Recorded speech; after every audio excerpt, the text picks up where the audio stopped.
In the streets of Jerusalem, a man blind from birth occupied the same place each day. He had no memory of colors, faces, or shapes. His world was formed by sound, scent, and movement, the echo of footsteps approaching, the murmur of voices passing by. From childhood, he learned to navigate life through rhythm and memory, listening carefully to the city that never paused. To most people, his blindness was not only a physical condition, but a mark of judgment, a visible sign of inherited guilt. In the thinking of the time, illness was rarely seen as random. Suffering demanded an explanation. Many believed the man carried the sin of his parents. Others assumed he himself was at fault, even before birth. His presence raised uncomfortable questions. Few saw him as a person. Most saw a theological problem sitting by the roadside. When Jesus passed by, the conversation began not with the blind man, but with those around him.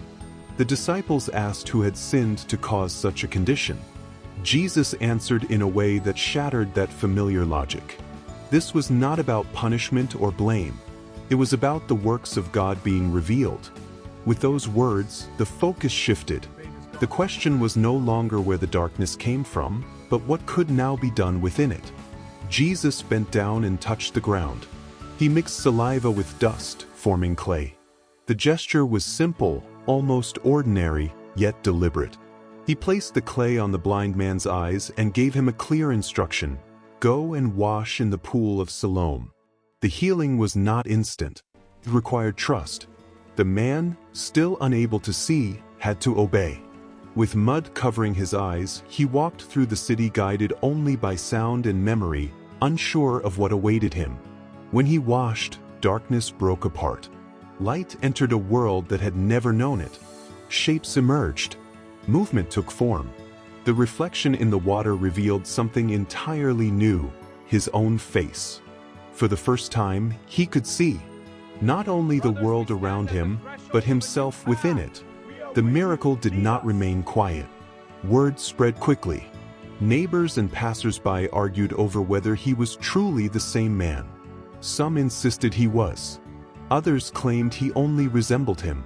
Questioned repeatedly, the man gave the same answer each time: once I was blind, now I see.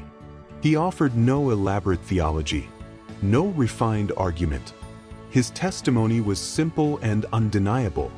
That simplicity disturbed many. Religious leaders summoned him, not merely to discuss the healing, but to interrogate the identity of Jesus. The problem was no longer restored sight. It was the one who restored it.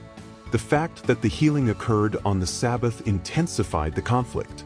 To some, this alone disqualified the miracle.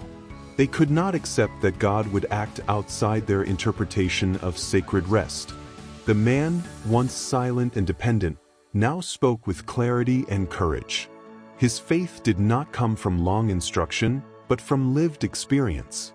He knew who he had been. He knew what had changed. Pressure increased. His parents were called to testify. They confirmed he had been blind from birth, but refused to go further. Fear held them back. They did not want to be expelled from the synagogue. The man now stood alone. In the end, he was cast out. He gained sight, but lost social belonging. Light came at a cost. Jesus found him afterward. He did not abandon him. This time, Jesus offered something deeper than physical restoration. He asked if the man believed in the Son of Man. The response was honest. He wanted to believe, but needed to know who that was. When Jesus revealed himself, the man believed. His sight was no longer only physical. Understanding followed vision. The story closes with a striking reversal. Some who believed they could see remained blind, and one who had lived entirely in darkness now walked in light.